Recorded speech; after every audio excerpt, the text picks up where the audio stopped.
बढ़ेंगे। 2023 के अंत में होने वाले राजस्थान विधानसभा चुनाव से पहले चूरू जिले की सरदार शहर विधानसभा सीट पर हो रहे उपचुनाव को सेमीफाइनल के रूप में देखा जा रहा है। इस विधानसभा उपचुनाव में कांग्रेस भाजपा को टक्कर देने के लिए आरएलपी भी मुकाबले में उतरी हुई है, जिससे मुकाबला त्रिकोणीय बन गया है। एक रिपोर्ट। सरदार शहर उपचुनाव के प्रचार ने पकड़ा जोर। आरएलपी की एंट्री से रोचक हुआ चुनावी समर। कांग्रेस को राहत, बीजेपी की बड़ी आफत। सत्ता के सेमीफाइनल में किसकी होगी जीत?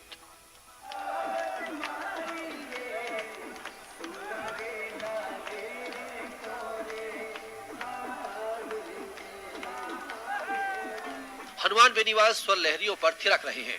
उनके प्रशंसक अपने प्रिय नेता को अपने मोबाइल कैमरे में कैद कर रहे हैं। प्रशंसकों के उत्साह से हनुमान का जोश उफान मारता है और पलक झपकते ही बेनीवाल निपुण नर्तक की तरह डांस करने लगते हैं।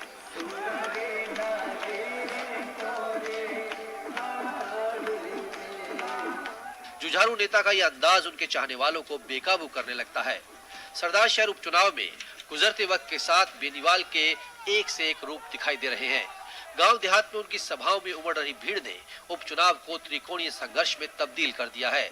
इसलिए नागौर के सांसद कहीं थिरक रहे हैं तो कहीं जेसीबी पर सवार हो रहे हैं। रेगिस्तान के जहाज कहे जाने वाले ऊंट पर सवार होकर भी मतदाताओं को रिझा रहे हैं। उनका दावा है कि सरदार शहर में चौंकाने वाले नतीजे आएंगे। जनता दोनों ही पार्टियों को खारिज कर आरएलपी को चुनाव में विजयी बनाएगी। सरदार शहर को लोग आबाद करना चाहते हैं, इस गुलामी से मुक्त होना चाहते हैं और सर्व समाज यहाँ के लोकप्रिय उम्मीदवार लालचंद जी मुंड और राष्ट्रीय लोकतांत्रिक पार्टी के संघर्ष को यहाँ मजबूती देना चाहती है और आरएलपी को जिता के एक राजस्थान के अंदर संदेश देना चाहती है। हम जीतेंगे चुनाव। हाल के साल में जिन उपचुनावों में आरएलपी ने उम्मीदवार उतारे, वहां बीजेपी को सीधा नुकसान हुआ तो कांग्रेस को सीधा फायदा पहुंचा। सुजानगढ़ में आरएलपी उम्मीदवार ने भाजपा प्रत्याशी की जीत की राह में इतने कांटे बिछा दिए कि दूसरे नंबर पर आने के लिए पूर्व मंत्री खेमाराम मेघवाल को कड़ा संघर्ष करना पड़ा। इसी का नतीजा ये हुआ कि कांग्रेस उम्मीदवार मनोज मेघवाल ने यहाँ धमाकेदार जीत दर्ज की। वल्लभनगर में आरएलपी उम्मीदवार उदयलाल डांगी ने भाजपा को इतने झटके दिए कि पार्टी उम्मीदवार की जमानत जब्त हो गई और बीजेपी उम्मीदवार को चौथे नंबर पर ही संतोष करना पड़ा। सरदार शहर में अब जाट समुदाय के दावेदारों को बीजेपी ने नजरअंदाज किया तो हनुमान को अपना सियासी खेल खेलने का मौका मिल गया। हनुमान सरदार शहर में भी बीजेपी की मुश्किलों में इजाफा कर रहे हैं। 70,000 मतदाताओं वाले जाट वोट पर उनकी निगाह है। जब कांग्रेस और बीजेपी दोनों ने ही जाट दावेदारों की उपेक्षा की तो हनुमान ने डेयरी संघ के नेता लालचंद मुंड पर दाव लगा दिया। उनकी सभाओं में अच्छी खासी भीड़ भी उमड़ रही है, लेकिन बीजेपी ने किसान मतदाताओं से आस नहीं छोड़ी है। पिछले 35 वर्षों से एक ही खानदान को, लगभग एक ही पार्टी को वहां समर्थन मिलता रहा, लेकिन सरदार शहर के किसानों की दुर्दशा है, सरदार शहर का बेरोजगार, सरदार शहर की जो सुरक्षा वो दांव पर है।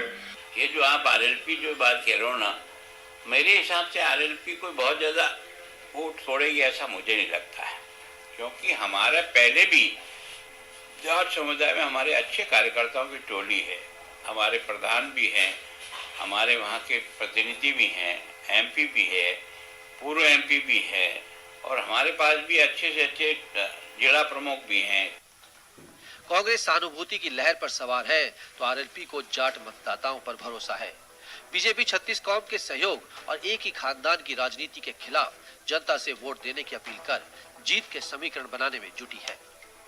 बीजेपी के साथ गठबंधन टूटने के बाद बीजेपी हनुमान बेनीवाल की अब नंबर 1 दुश्मन बन गई है, तो बीजेपी यही प्रचारित कर रही है कि हनुमान बेनीवाल किसान मतों का बिखराव कर कांग्रेस को फायदा पहुंचाने की कोशिश कर रहे हैं। वो खुद चुनाव जीतते नजर नहीं आ रहे।